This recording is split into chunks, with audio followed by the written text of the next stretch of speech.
Bonjour tout le monde, bienvenue dans ce deuxième épisode de Blender pour les nuls. Donc, et oui, finalement, j'ai décidé d'appeler ça ainsi. Donc aujourd'hui, je me suis vraiment attardée à vouloir faire une toiture que j'avais déjà fait pour un de mes projets de fin de bac.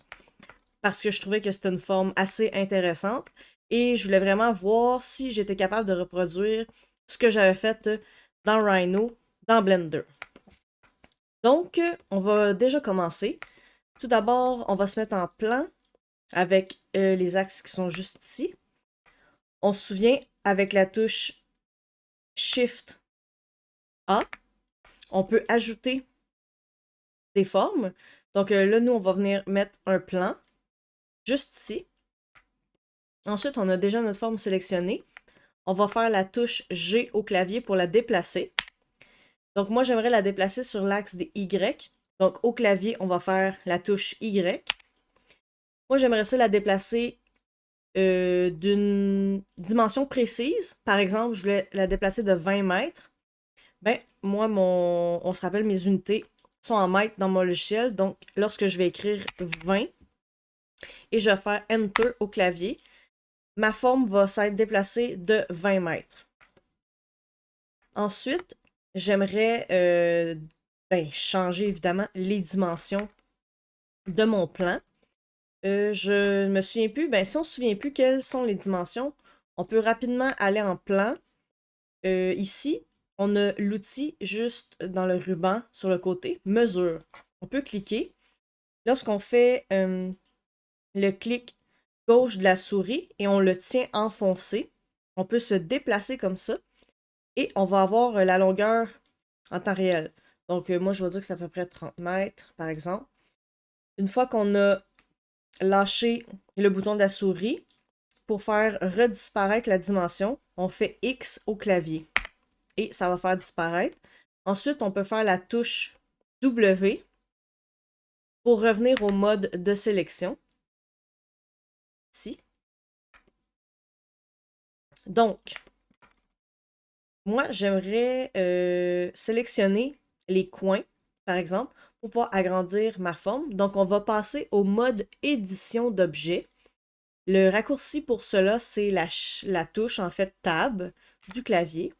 Donc, on peut voir ici en haut, on est passé dans le mode édition. Si on veut revenir au mode objet, on refait Tab au clavier et on voit qu'on est repassé en mode objet ici. Sinon, on peut faire la petite flèche en haut et on voit les modes possibles. Bon, on va revenir au mode édition. Maintenant, on peut voir en haut ici que on peut soit choisir les vertex, qui sont les coins des formes, les arêtes, ou également les faces. Au clavier, c'est le chiffre 1 pour les vertex, 2 les arêtes et 3 pour les faces. Donc moi, j'aimerais choisir les coins. Donc, je vais sélectionner et si j'enfonce la touche Shift en même temps de sélectionner, on peut sélectionner plusieurs objets à la fois. Donc, ils sont maintenant sélectionnés. Je vais désactiver le mode de proportion ici que j'avais déjà activé. Donc, on va faire la touche G au clavier pour déplacer nos deux points. Donc, j'aimerais déplacer mes points sur l'axe des X. Donc, je vais faire la touche X au clavier. Et maintenant, on va se déplacer uniquement selon cet axe. Et encore une fois, j'aimerais des dimensions précises, comme par exemple 30 mètres. Donc, je vais taper 30 au clavier et je vais faire la touche Enter. Donc, maintenant, nous nous sommes déplacés de 30 mètres. Je vais refaire la même manœuvre. Je vais cliquer à côté pour désélectionner et je vais faire la sélection en maintenant la touche Shift au clavier pour avoir mes deux ici. Je vais refaire G. Cette fois-ci, je veux me déplacer selon l'axe des Y. Donc, je vais faire Y au clavier. Et par exemple, ici, je vais choisir 8 mètres. Donc, je vais taper 8 et faire Enter. Donc voilà, je suis satisfaite des dimensions. Ensuite, on va voir, on va maintenant subdiviser cette forme pour pouvoir permettre de faire des modifications pour pouvoir créer ce genre de relief pour la toiture. Donc, au clavier, on va faire la touche 3. Pour passer en mode face, on va venir sélectionner notre face. Ensuite, on va faire la touche droite sur notre souris. Donc, on clique. On va ouvrir le menu de face. Juste ici, on peut le voir. Et la première option, c'est Subdivide. Donc, on peut cliquer. Ici, on a les options. En ce moment, on a une cote. Donc, on coupe une fois, on coupe une fois. On peut évidemment augmenter ce chiffre. Une fois qu'on a le chiffre désiré, on peut faire le clic gauche, OK, pour accepter ces modifications. Donc voilà. Et si l'on trouve qu'on n'a pas assez encore de subdivision, parce qu'on s'entend que plus on va avoir de subdivision, plus notre détail, en fait, des courbes vont être plus gracieuses, évidemment. Donc, je vais resélectionner ma forme et je vais refaire le même principe, le clic droit de la souris et ensuite encore Subdivide. Donc là, je crois qu'avec une cote supplémentaire à travers tout ce qu'on avait, ça fait du sens. Donc je vais faire le clic gauche, j'accepte.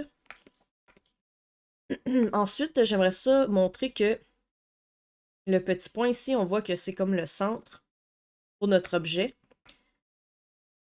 Moi, j'aimerais ça le replacer. Donc on fait encore la sélection, on fait le clic. Oh non, je pense qu'on peut pas le faire dans ce mode-là. Je crois qu'il faut retourner. On va faire Tab. Et une fois qu'on est retourné dans le mode objet, là, on peut faire le clic droit de la souris pour ouvrir le menu parce que les menus sont différents dans les modes. Bon, c'est bien que je me sois trompée, comme ça fait comme une révision. Donc ici, le menu, on a Set Origin. Et là, on pourrait faire Geometry to Origin. Et là, on a les autres options. Origin to Geometry. Fait que là, moi, je vais choisir cette option-là parce que je veux pas déplacer mon plan, je veux juste déplacer le point d'origine de ma forme, soit au milieu. Donc, on peut faire la touche Tab pour retourner en mode édition. Maintenant, j'aimerais déplacer les points sur le contour de ma forme. OK? Donc, on va faire la touche 1 au clavier pour retourner dans le mode de saisie des vertex. Là, on pourrait y aller avec des mesures super précises et tout ça. Mais on va y aller plus freestyle, puisque c'est juste pour démontrer comment faire. Donc, tout d'abord, avant de déplacer le point en question, on veut faire du proportional editing. On veut que l'aire d'influence de notre action se fasse sur plusieurs petites surfaces, plusieurs points. Donc, c'est pour ça ici qu'on va activer cette fonction en haut. On peut faire aussi le raccourci clavier O. Donc, on fait O. Sur la petite flèche, on peut choisir le mode. Mais ça montre très bien ce que ça fait là, avec les petites formes. Donc, moi, je veux vraiment que ça soit smooth. Donc, je vais garder cette option. Je vais sélectionner le point que je veux déplacer. On va faire la touche G au clavier. Et là, puisqu'on a le mode de sélection, oui, mais on a également le Proportional Editing qui est activé. Donc, on voit le cercle d'influence qui est en gris. Si je fais le bouton milieu de la souris, soit je zoome, je dézoome, et ça l'influence proportionnellement là, les objets qui se situent dans le cercle. Donc, on choisit l'aire d'influence que nous désirons. Par exemple, moi, je trouve que ceci, ça me satisfait. Oh non, je pense que je vais le mettre un peu plus grand, comme ceci. Et je veux déplacer mon point par rapport à l'axe des Z seulement. Donc, je vais faire Z au clavier, pour que ce soit vraiment vertical. Et ensuite, par exemple, je veux mettre 2,5 mètres. Donc, je vais taper 2,5 au clavier et on va faire Enter. Donc, mon point s'est déplacé de 2,5 vers le haut. Ensuite, c'est toujours le même principe. Donc, je vais y aller plus rapidement. Je sélectionne, je fais G au clavier, je vais faire Z, encore 2,5, Enter. Par exemple, ici au coin, on peut également déplacer par le même principe, mais vers le bas. Si on veut y aller vers le bas, c'est tout simple. On a juste à faire moins 2,5. En faisant moins 2,5 pour moins 2,5 mètres, ben, on va avoir descendu de 2,5. Et donc, on va faire les autres.